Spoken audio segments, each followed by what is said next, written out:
c'est frustrant. Bon bah ça va pas être la récolte de l'année.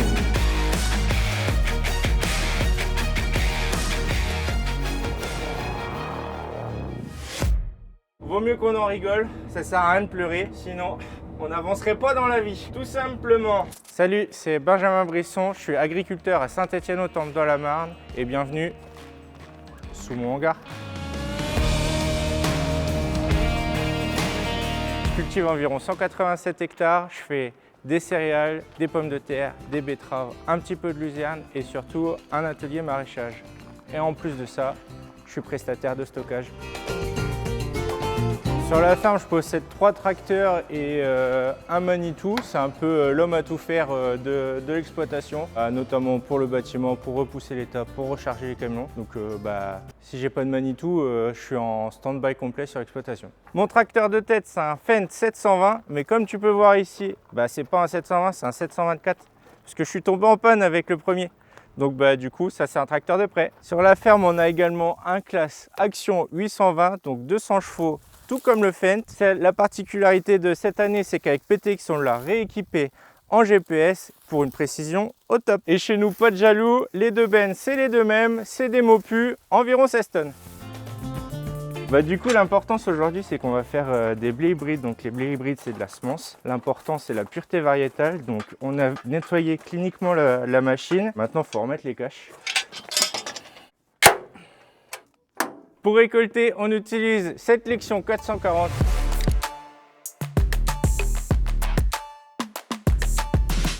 Ça fait plus de 10 ans qu'on l'a sur l'exploitation et honnêtement, on n'en est pas déçu. Par contre, l'heure tourne, on n'a pas le temps de discuter, il faut aller faucher.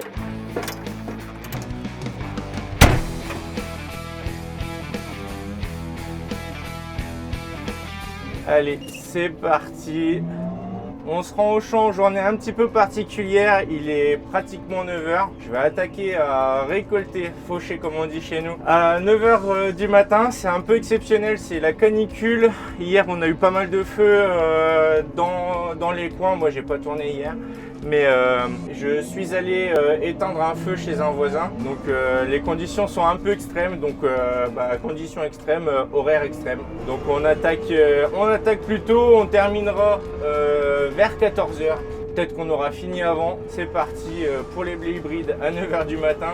C'est la première fois de ma vie que ça m'arrive. Notre objectif aujourd'hui, c'est de récolter une parcelle de 8 hectares 93. On va arrondir à 9 hectares. La journée ne va pas forcément être très difficile, mais ça demande beaucoup de concentration. Bon vous voyez, on n'est pas si loin que ça de l'exploitation. On est déjà arrivé sur site. On va descendre parce que ça vaut le détour. Alors ici, on est sur une parcelle qui est assez particulière. Donc le but de la journée, c'est les blés hybrides. Donc les blés hybrides, c'est quoi? C'est ça. La particularité du blé hybride, c'est une alternance de bandes de 8 mètres de femelles et une bande de 4 mètres de mâles. Alors, comme vous savez tous, le blé, il est autogame. Et notre objectif ici, avec les bandes femelles, c'est de mettre un gamétocide pour qu'il ne s'auto-féconde pas et que ce soit les bandes mâles qui vont féconder les bandes femelles. Le gamétocide, en fait, c'est un stérilisant qu'on vient appliquer à une certaine période, quand l'épi fait 15 mm dans la gaine. Donc c'est un stade très très précis qu'il faut suivre à la lettre et c'est grâce à ça qu'on sait si notre hybride va fonctionner ou pas. La journée, ce qui nous intéresse le plus, c'est la partie femelle. Cette partie femelle va servir à recréer de la semence et qui va faire un espèce de super blé puisqu'on va prendre tous les bénéfices des deux variétés pour en faire un troisième blé qui sera supérieur aux deux premiers. La puissance de ce blé hybride, c'est qu'il va bien se développer là où il y a du vide. La densité de semis va être moins élevée et se conviendra plus sur des petites terres. Du coup, c'est une culture qui est assez particulière. On n'est pas nombreux à en faire en France. Une chose est sûre, c'est que je suis le seul producteur de mon petit négociant dans le quart Grand Est. Et bienvenue dans cette culture particulière. J'attelle la coupe, donc je fais tous les branchements. J'ai une grosse prise qui regroupe tous les hydrauliques et tout l'électrique. Donc je la rebranche sur la coupe. Jaja, c'est le dégrippant chez nous, histoire d'être tranquille pour dételer la coupe.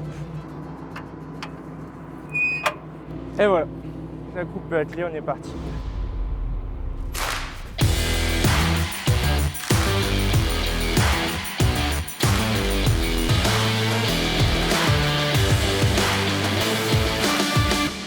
Du coup, la particularité du blé hybride, c'est qu'il faut faire attention aux bandes femelles, ne pas les mélanger avec les mâles. Donc c'est beaucoup de concentration, toujours vérifier si le diviseur va pas trop loin et si on ne va pas trop vers les mâles. On a le droit à un petit pourcentage de tolérance, mais le mieux quand même, c'est d'avoir le moins de mâles possible dans les femelles. L'idée également, c'est que vu que cette production est destinée aux futures semences, l'objectif c'est d'avoir le moins de grains cassés possible dans la trémie, puisque un grain cassé va pas forcément permettre de pouvoir refaire du blé l'année prochaine. Donc l'objectif c'est d'avoir le moins de grains cassés. Donc on bat tranquillement, quitte à réduire un petit peu le batteur, le contre-batteur. Donc pour l'instant on avance, on vérifie pas forcément, puisqu'on va déjà voir si les réglages actuels peuvent convenir ou pas. Et si on voit que les réglages font qu'il y a beaucoup de grains cassés, etc., ben, on fera plus attention et on va un petit peu plus préciser les réglages. Voilà, la particularité du blé hybride, c'est qu'avec le gamétocide, donc la stérilisation de ce blé, la paille mûrit mais très difficilement. Donc la paille est assez dure à battre. Vous entendez, ça fait énormément de bruit dans la machine et c'est assez redondant, c'est assez bruyant et on retrouve forcément un petit peu de paille dans la trémie. Je sais pas si vous entendez, on entend vraiment le batteur. On va un petit peu moins vite, histoire de permettre à la machine de bien battre ça. Et puis voilà, ben, ça a l'air de monter, ça a l'air d'être assez pailleux. Je viens d'augmenter de 20 tours le batteur, normalement ça devrait être pas mal.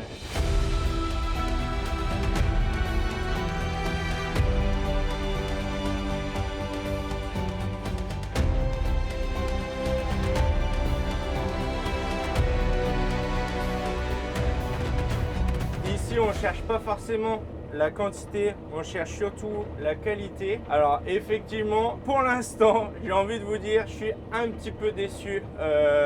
On est à plus de moitié d'une première longueur. La trémie n'est pas forcément bien remplie, quoi.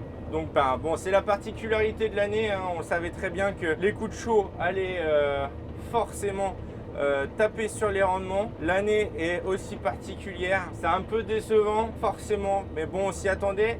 Et voilà, donc déjà une bande de fête, on va quand même vérifier derrière. Ça m'inquiète un petit peu, j'ai pas l'impression que ça coule de fou. On va voir un petit peu la propreté du grain et puis surtout on va vérifier si tout va bien au niveau de la machine. Voilà.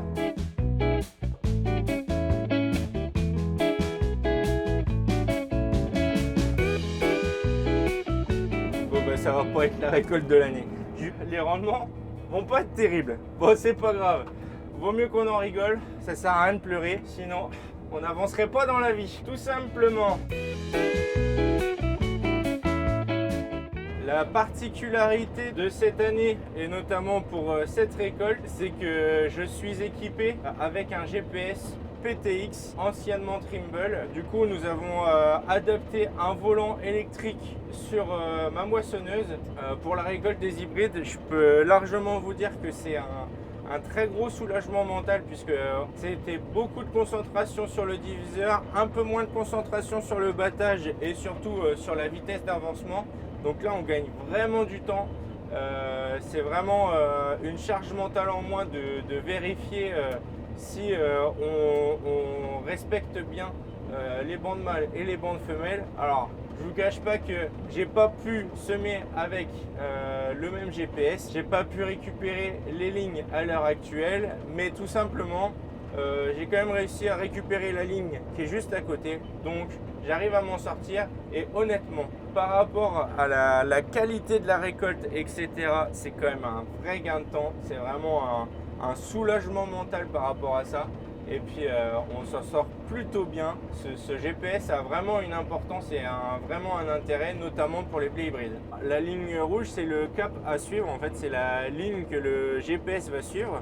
donc la moissonneuse en elle-même, le volant surtout. Ce GPS là me permet vraiment, il est modulable, on peut le mettre sur n'importe quel tracteur, même sur les vieux tracteurs. Ça me permet vraiment d'être efficace, notamment pour le binage des betteraves qui sont juste à côté. J'ai pu l'utiliser sur mon petit masset et ça c'est vraiment impeccable. Et ouais, parce qu'il y a le GPS sur le petit masset et ça c'est vraiment incroyable. Très heureux et très content de ce matériel là. Franchement ça vaut vraiment le coup. Je pense que niveau rapport qualité-prix, on a vraiment la chance d'avoir ce matériel là. Je peux facilement vous dire qu'avec l'installation du GPS, sur une journée, je pense que je gagne au minimum une demi-heure de travail dans la journée, puisque forcément quand on est sans GPS, on ne fait pas forcément des coupes pleines, etc.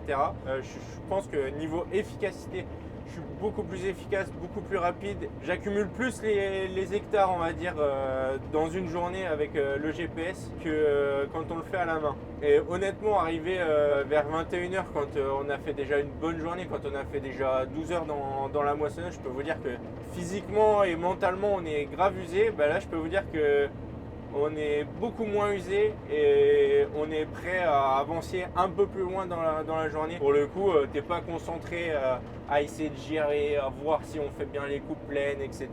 Pour le coup, c'est le GPS qui va tout gérer et je pense que c'est un vrai atout aussi pour ça, quoi.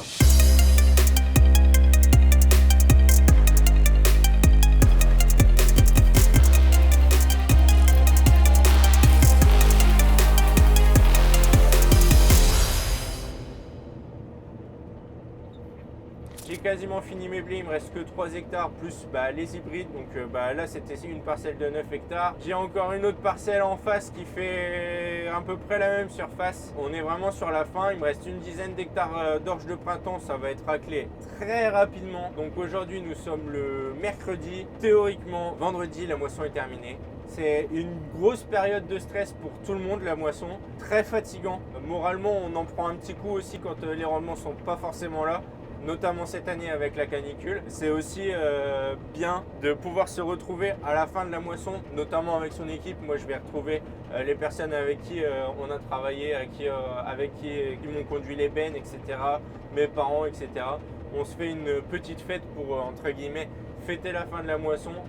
C'est surtout une très grosse période de stress qui s'arrête. On va pas se mentir, c'est quand même la conclusion de toute une année de travail. C'est frustrant, notamment là je suis assez frustré par rapport à cette culture-là. C'est l'année qui veut ça, c'est le métier qui veut ça, c'est la météo. C'est pas forcément de notre faute. On a fait tout ce qu'on pouvait pour réussir cette récolte. Maintenant, voilà.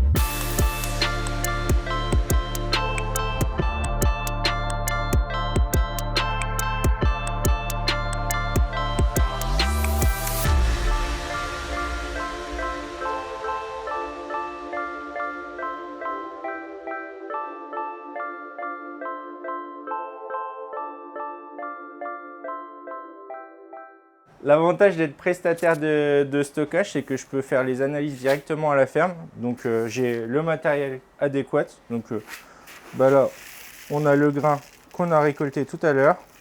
Il est un petit peu sale, mais le plus important, c'est qu'il n'y a pas beaucoup de grains cassés.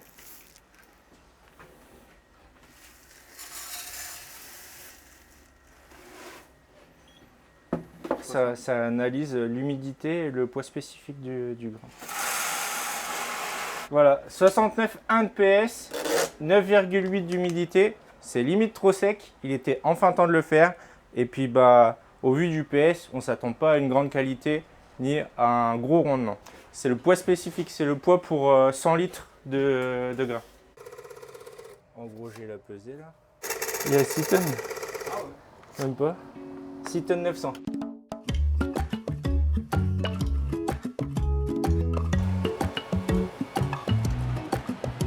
Ouais, c'est bon.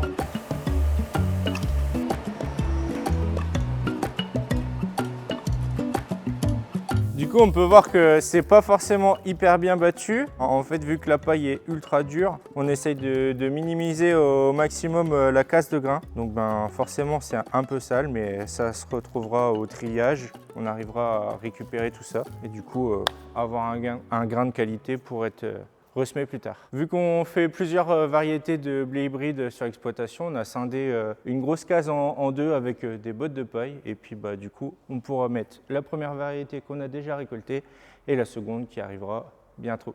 Bon voilà, la journée est terminée. J'espère que vous en aurez appris un petit peu plus sur les blés hybrides. Malheureusement, la récolte, c'était pas ce qui était prévu.